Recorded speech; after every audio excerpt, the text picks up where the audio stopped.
जय श्री कृष्णा। आप सभी को श्रवण मास एकादशी की ढेरों शुभकामनाएं। प्रिय भक्तों, सावन का महीना आरंभ हो गया है। सावन के पवित्र त्योहारों में आती है सबसे प्रमुख कामिका एकादशी, जो श्रवण मास के कृष्ण पक्ष की एकादशी तिथि होती है। भगवान श्रीहरि के शयन के बाद प्रथम एकादशी है। आज के इस वीडियो के माध्यम से हम आपको बताएंगे कि पंचांग के अनुसार किस दिन है कामिका एकादशी का व्रत। द्वादशी वेधा जो उत्तम व्रत होता है वो किस दिन किया जाएगा। एकादशी तिथि कब से कब तक है। जो चावल आदि नहीं खाने का नियम रखते हैं उन्हें किस दिन मानना चाहिए। पारण किस दिन करना है, कब करना है। इस एकादशी की पूजा विधि क्या रहेगी। भगवान नारायण क्षीर सागर में अब योग निद्रा में चले गए हैं, तो इसकी एकादशी की पूजा कैसे करनी चाहिए, विधि क्या है, इस एकादशी के नियम क्या हैं। इस पर दो वस्तुएं ऐसी हैं जो विशेष रूप से नारायण को अर्पित करनी चाहिए, बड़ी ही कल्याणकारी हैं। और एक कर्म ऐसा है जो पितरों के निमित्त किया जाना चाहिए, बड़ा ही कल्याण करता है। ये भी आपको जानकारी देंगे। जब आप विस्तार से कथा आदि और श्रवण करेंगे तो आप जान पाएंगे इसकी महिमा कितनी अद्भुत है। कामिका एकादशी किस प्रकार से मनुष्य के पापों का नाश करती है और कितनी उत्तम फलदायी इस पृथ्वी पर उसके जीवन के लिए है, इसके विषय में आज के इस वीडियो के माध्यम से आप चर्चा करेंगे। कुल मिला के आने वाली इस एकादशी के बारे में संपूर्ण जानकारी आप प्राप्त करेंगे। व्रत कब करना है, कैसे करना है, किस विधि से करना है, क्या नियम है, क्या भोग लगाना चाहिए, क्या मंत्र होना चाहिए, किस स्वरूप का पूजन करना चाहिए आदि जानकारी आरंभ करें। उससे पहले आपसे निवेदन है कि भगवान श्री हरि की परम पुनीत एकादशी से संबंधित वीडियो है तो कृपया इसे एक बार लाइक अवश्य कर दीजिएगा। भगवान की कृपा प्राप्त करने के लिए, श्री हरि का आशीर्वाद प्राप्त करने के लिए कमेंट बॉक्स में अवश्य लिखिएगा जय श्री हरि या ओम नमो भगवते वासुदेवाय। भगवान वासुदेव अवश्य कृपा करेंगे और उनके आशीर्वाद से आपके सभी मनोरथ सिद्ध होंगे। आप देख रहे हैं देवभूमि ज्योतिष संस्थान का प्रतिष्ठित यूट्यूब चैनल देवभूमि धार्मिक। हम यहाँ पर सभी व्रत और त्योहारों की सही शास्त्रीय जानकारी प्रदान करते हैं। ज्योतिष शास्त्र और पंचांग के आधार पर आपको बताते हैं कौन सी तिथि कब है, क्या विधि है, क्या नियम है, क्या मुहूर्त है, कैसे व्रत आदि करने चाहिए। यदि आप सभी व्रत और त्योहारों की सही शास्त्रीय जानकारी प्राप्त करते रहना चाहते हैं तो कृपया चैनल को भी सब्सक्राइब कीजिए और बेल आइकन को प्रेस कीजिए। जब आप सब्सक्राइब का बटन दबाएंगे तो वहाँ एक घंटी का निशान बना हुआ आएगा, उसको अवश्य दबाइएगा, तभी आपको हमारे सारे वीडियो प्राप्त होंगे, अन्यथा आपसे जानकारी छूट जाएगी। तो कृपया चैनल को सब्सक्राइब करें और बेल आइकन को प्रेस करें। आइए बात करते हैं आने वाली एकादशी की। प्रिय भक्तों, श्रवण मास की दो एकादशियाँ दोनों ही महत्वपूर्ण कृष्ण पक्ष में आती है, कामिका एकादशी और उसके बाद आने वाली है पुत्रदा एकादशी। बड़ी ही महत्वपूर्ण एकादशी हैं, दोनों ही मनोकामनाओं को पूरा करने वाली हैं। कामिका एकादशी की आज हम बात कर रहे हैं कि इसका व्रत आपको किस दिन करना है, 20 को या 21 को। प्रिय भक्तों, शास्त्र कहते हैं कि कामिका एकादशी के दिन भगवान के श्रीधर और हरि स्वरूप का पूजन किया जाना चाहिए। उनकी पूजा करने से जो फल होता है वो गंगा, काशी, नैमिषारण्य और पुष्कर स्नान का भी नहीं है। एकादशी के दिन इनका पूजन करने से कितना फल है, जितना कि गंगा स्नान से भी ना मिलेगा, ना काशी स्नान से, ना नैमिषारण्य और पुष्कर स्नान की जो महिमा कही गई है ना, उससे भी उतना पुण्य नहीं मिलता जितना इस दिन भगवान श्री हरि या श्रीधर स्वरूप भगवान विष्णु के पूजन से प्राप्त होता है। आगे शास्त्र कहते हैं कि वह विष्णु भगवान के पूजन से मिल जाता है जो इनसे नहीं मिलता। जो फल सूर्य व चंद्र ग्रहण पर कुरुक्षेत्र और काशी में स्नान करने से, समुद्र वन सहित पृथ्वी का दान करने से नहीं प्राप्त होता, वह फल इस कामिका एकादशी पर श्रीधर हरि भगवान विष्णु का पूजन करने से प्राप्त हो जाता है। आगे शास्त्र कहते हैं कि सिंह राशि के बृहस्पति में गोदावरी और गंडकी नदी में स्नान करने से भी प्राप्त नहीं होता, उससे अधिक फल भगवान का पूजन करने से इस कामिका एकादशी पर प्राप्त हो जाता है। तो बड़े बड़े अनुष्ठान करने से, बड़े बड़े स्नान करने से, बड़े बड़े शुभ मुहूर्तों में स्नान करने से जो फल नहीं मिलता, वो फल ये एक कामिका एकादशी भगवान श्रीधर हरि श्री विष्णु भगवान का पूजन करने से प्राप्त करा देती है। इतनी अद्भुत महिमा है साहब इस एकादशी की। बड़े से बड़ा पापी भी तर जाता है। केवल पूजन कर लेने मात्र से ही मनुष्य कभी कुयोनि को प्राप्त नहीं होता। कई बार होता है मृत्यु के बाद बहुत लोगों को अच्छी योनि प्राप्त नहीं होती है, लेकिन यदि एक बार आप कामिका एकादशी का व्रत पूजन कर लेते हैं तो आप कभी किसी कुयोनि को प्राप्त नहीं होते, ऐसा शास्त्र कहते हैं। तो इसीलिए प्रिय भक्तों, ये है इस एकादशी की महिमा। आप आशा करते हैं जान पाए होंगे कि क्यों ये एकादशी महत्वपूर्ण है और क्यों इसका व्रत आपको करना चाहिए। अब हम इसकी पूजा विधि की बात करेंगे कि इसकी पूजा विधि क्या रहेगी, और फिर बात करेंगे वो 2 वस्तुएं क्या हैं जो भगवान श्री हरि विष्णु को आपको इस दिन अवश्य ही अर्पित करनी चाहिए। प्रिय भक्तों, शास्त्र कहते हैं कि इस दिन आपको तुलसी दल भगवान को अवश्य अर्पित करना चाहिए। शास्त्र कहते हैं कि विष्णु भगवान रत्न, मणि तथा आभूषण आदि से इतने प्रसन्न नहीं होते जितने कामिका एकादशी पर तुलसी दल से प्रसन्न होते हैं। तो तुलसी दल पूजन का फल 4 भार चांदी और 1 भार स्वर्ण के बराबर बताया गया है। सोचिए आप, इतना अधिक फल है केवल एक तुलसी दल का। आगे हम पूजन कराएंगे, उसमें अर्पित कराएंगे तुलसी दल, विधि बताएंगे कैसे अर्पित करनी है। प्रिय भक्तों, इस एकादशी पर तुलसी को अवश्य सींचना चाहिए। शास्त्र कहते हैं कि इस एकादशी पर तुलसी के वृक्ष को सींचने से मनुष्य की सब यातनाएं नष्ट हो जाती हैं। दर्शन मात्र से सब पाप नष्ट हो जाते हैं और स्पर्श से मनुष्य पवित्र हो जाता है। इसीलिए इस दिन तुलसी पूजन की महिमा कही गई है। तो माता तुलसी को अवश्य आप सींचेंगे।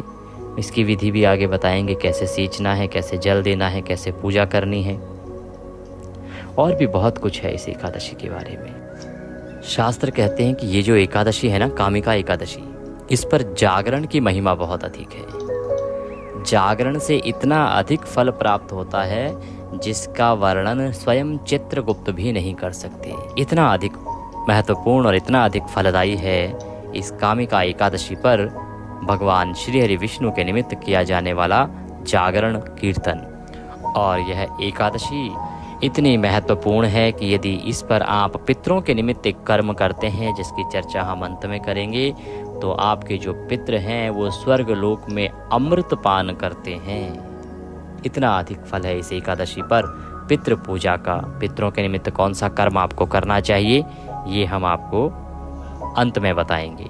आइए अब हम इस एकादशी की पूजा की बात कर लेते हैं, पूजन विधि की बात कर लेते हैं।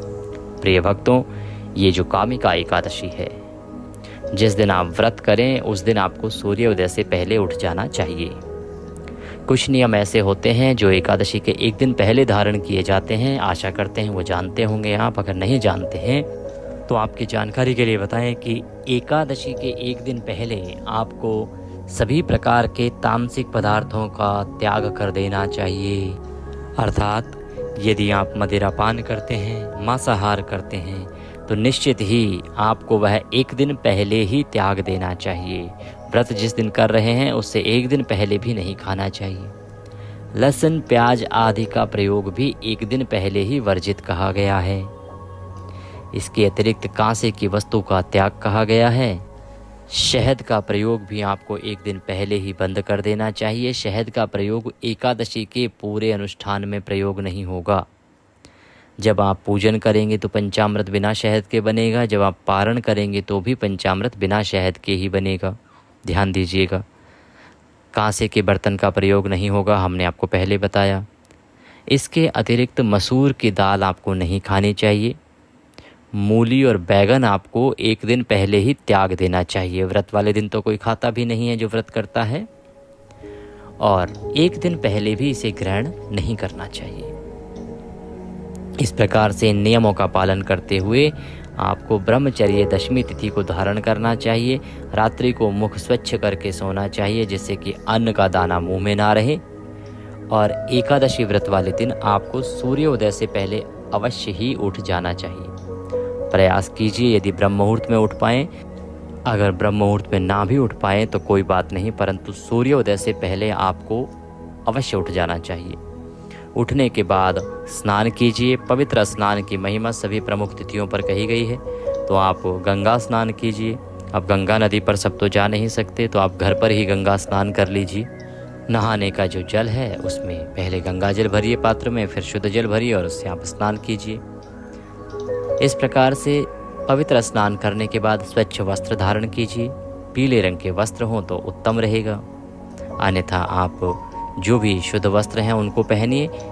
काले रंग के और नीले रंग के वस्त्र वर्जित कहे गए हैं, तो काले रंग या नीले रंग के जो वस्त्र हैं उनको पहन के आपको पूजन नहीं करना चाहिए।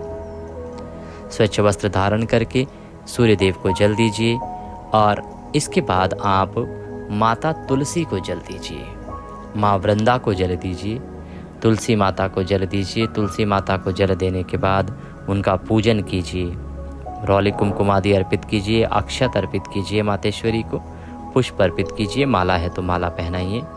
और इस प्रकार से माँ तुलसी का पूजन करके अब आप भगवान नारायण का पूजन करेंगे। भगवान नारायण का पूजन करने के लिए भगवान की स्थापना करेंगे।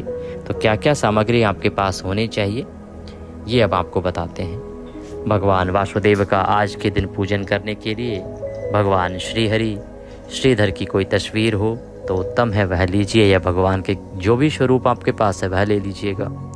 तस्वीर या प्रतिमा। भगवान को स्थापित करने के लिए एक चौकी लीजिए। चौकी पर बिछाने के लिए पीला वस्त्र लीजिए। रौली, मौली, पान, सुपारी, लौंग, इलायची, धूप, दीप, नैवेद्य, फूलों की माला, फूल, इत्र, जनेऊ। पंचामृत बनाने के लिए कच्चा दूध, दही, घी, शहद के स्थान पर गंगा जल और शक्कर, ये 5 चीज़ें। शहद का प्रयोग पंचामृत में एकादशी पर नहीं किया जाता है। ये वस्तुएं आपको लेनी हैं और एक तांबे का लोटा आपके पास होना चाहिए। ये सारी सामग्री एकत्र कीजिए, आसन लगा के बैठ जाइए। जो भी आपके घर में पूजा के लिए उपयुक्त स्थान है, जहाँ भी आप बैठ के पूजन करते हैं, प्रयास कीजिए कि आप उत्तर दिशा की ओर मुख करके बैठ पाएं, अन्यथा पूर्व दिशा की ओर मुख करके भी बैठ सकते हैं। सबसे पहले स्थान का सामग्री का शुद्धिकरण किया जाएगा, फिर भगवान की स्थापना और पूजन संकल्प करते हुए आगे बढ़ेंगे। तो जो आपने लोटा लिया है तांबे का, उसमें पहले गंगा जल भरिए, फिर शुद्ध जल भरिए और उसके बाद उस जल से फूल के माध्यम से फूल को डुबोइए उसमें और फिर छींटे दीजिए जो हमारा पूजा स्थल है वहाँ पे, जो हमारी पूजा की सामग्री है वहाँ पे, जिससे कि जो भी वस्तुएं हैं जो आप पूजा में अर्पित करने के लिए लाए हैं वह सभी शुद्ध हो जाएं, स्थान का पवित्रीकरण हो जाए। ओम पवित्र हो अपवित्रवांग सर्वांग वस्थांगतोपि वाम यह स्मरेत पुंडरीकाक्षं सवायंतरः शुचिः ओम। इस प्रकार से अब आपने जल छींटे दे के स्थान का पवित्रीकरण किया है, शुद्धिकरण किया है। अब आप चौकी लीजिए, चौकी पर वस्त्र बिछाइए, भगवान की तस्वीर को रख दीजिए, सीधे हाथ में जल लीजिए और हाथ धो लीजिए। एक आचमनी लीजिए, छोटी सी चम्मच होती है एक जल आचमनी करने के लिए, उसको लोटे में डालिए, उसके माध्यम से सीधे हाथ पे जल लेके हाथ धो लीजिए। अब आप 3 बार जल आचमनी करेंगे, स्वयं को पूजा के योग्य बनाएंगे और फिर हम पूजन आरंभ करेंगे। 1 चम्मच जल लीजिए, जल पी लीजिए। ओम माधवाय नमः, ओम केशवाय नमः, ओम नारायणाय नमः, ओम ऋषिकेशाय नमो नमः, हस्तो प्रक्षालनम। अब आप हाथ धो लीजिए, 3 बार जलाचमनी, हाथ धो लिए, अपने आप को तिलक कीजिए, मौली बांधिए। अब आप पूजा के योग्य हैं, भगवान की पूजा करने में तत्पर होंगे। भगवान के सामने घी का दिया रखिए और धूप रखिए। धूप और दीप को प्रज्वलित कर लीजिए और नारायण को पुष्प अर्पित कीजिए। सर्वप्रथम इस भाव से कि भगवान को आप आसन दे रहे हैं कि भगवान आप ये पुष्प आसन के रूप में स्वीकार करें। इस प्रकार से निवेदन करते हुए आपने पुष्प अर्पित कर देने हैं भगवान को। पुष्प अर्पित करने के बाद अब हम व्रत का पूजन का संकल्प करेंगे और फिर पूजन आरंभ होगा। संकल्प करने के लिए अपने सीधे हाथ पे जल लीजिए और 1 रुपये का सिक्का दक्षिणा के रूप में कम से कम रखिए।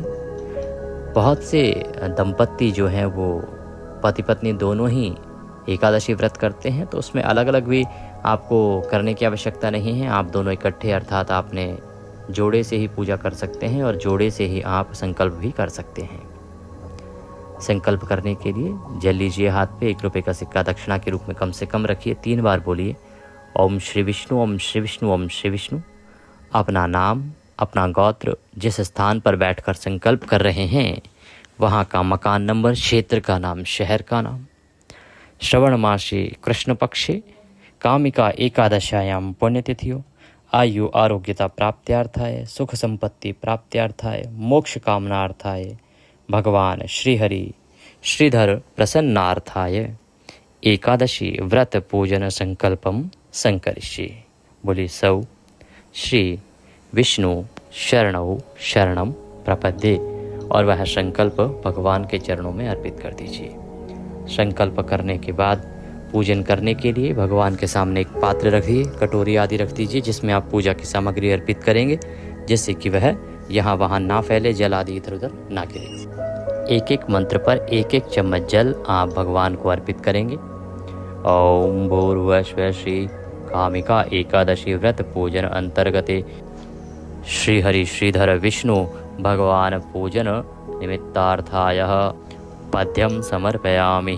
पद्य के रूप में 1 चम्मच जल लीजिए और वह अर्पित कीजिए। ओम भूर्भुवः श्री वासुदेवाय नमः अर्घ्यम समर्पयामि। अर्घ्य के रूप में जल लीजिए और अर्पित कीजिए। ओम भूर्भुवः श्री श्रीहरि श्रीधर देव विष्णु निमित्तार्थाय आचमनिम समर्पयामि। आचमनी के रूप में 1 चम्मच जल लीजिए और भगवान को अर्पित कीजिए। इस प्रकार से आपने पद्य अर्घ आचमनी भगवान को कराया है। पद्य अर्घ आचमनी के बाद भगवान को स्नान के लिए जल चढ़ाएंगे। ओम भूर्भुवः श्री हरि श्रीधर विष्णु देवाय नमः स्नान निमित्तार्थाय शुद्ध जलम समर्पयामि। जल अर्पित कीजिए। जल अर्पित करने के बाद पंचामृत से स्नान कराएंगे। तो पंचामृत बनाइए, कच्चा दूध, दही, घी, शक्कर और गंगा जल, शहद नहीं डालना है। इस प्रकार से बनाइए, बना के और वह अर्पित कीजिए भगवान को। ओम भूर्भुवः श्री हरि श्रीधर देवाय नमः पंचामृत स्नान निमित्तार्थाय पंचामृतम समर्पयामि। अब आप भगवान को शुद्ध जल से स्नान कराएंगे। पंचामृत के बाद शुद्ध जल लीजिए। ओम भूर्भुवः श्री हरि श्रीधर देवाय नमः शुद्ध्योदक स्नान निमित्तार्थाय शुद्ध जलम समर्पयामि। शुद्ध जल से स्नान कराइए। शुद्ध जल से स्नान कराने के बाद भगवान को वस्त्र अर्पित करेंगे। वस्त्र के रूप में मौली आदि अर्पित कीजिएगा। मौली का टुकड़ा तोड़िए और चढ़ा दीजिए भगवान को।